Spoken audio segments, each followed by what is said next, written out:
Happy Thursday. Hope you're having a good week. It's been an eventful one, hasn't it? So I'm going to get right to it.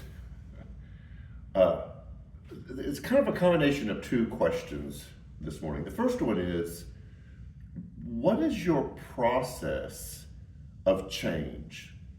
Like if you believe something or you adhere to some kind of understanding, and it doesn't begin to work for you anymore. Like it did work at one time, or you thought that it worked, but you never tested it.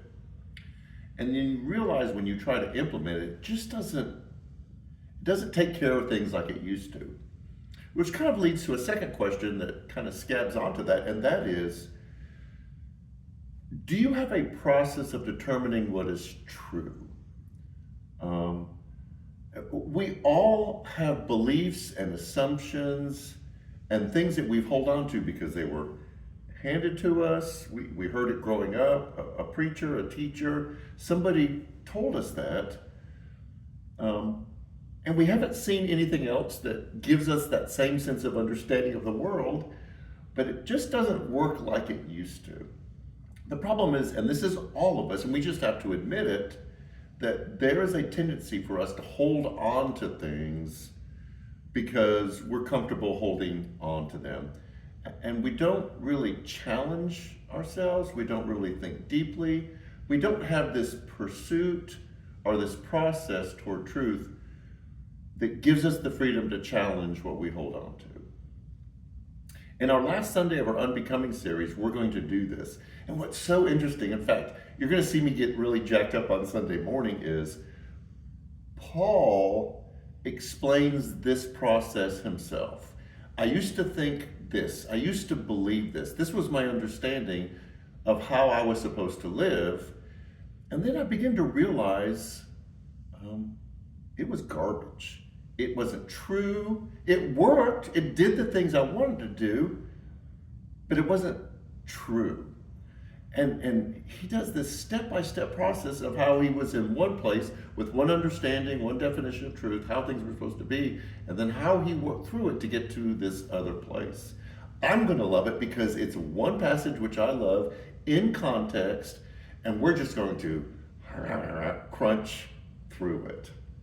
And to help give us permission and the freedom to go, like, I've always believed this. I've always thought this. I've always understood this.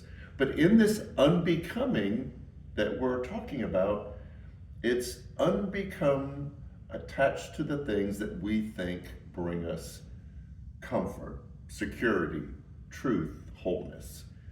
And in learning to let go of those to find what's really true.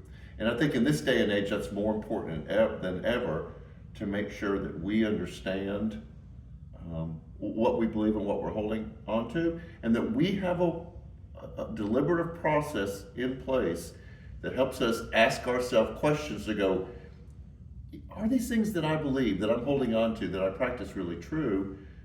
And to feel the okayness of working through them. So this Sunday will be our last unbecoming attached to the things that we think bring us wholeness or comfort or security or all those kind of things. We had a great response to our signups for Grief Share and our Managing Your Money personal finance class. You can still sign up in the lobby or you can contact the church office.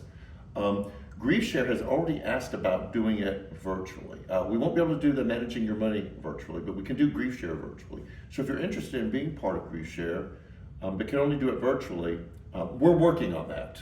Contact us, sign up for it, and we'll work you in. Women's Bible Study is meeting again Wednesday night virtually, Thursday morning in person, and they've included a virtual component. Man Cave will meet Monday night. I say this every time. We have so much going on that we want you to be a part of everything at New Community Church. So, stay warm. This is crazy. Take care of yourself, and we'll see you Sunday. Have a good week.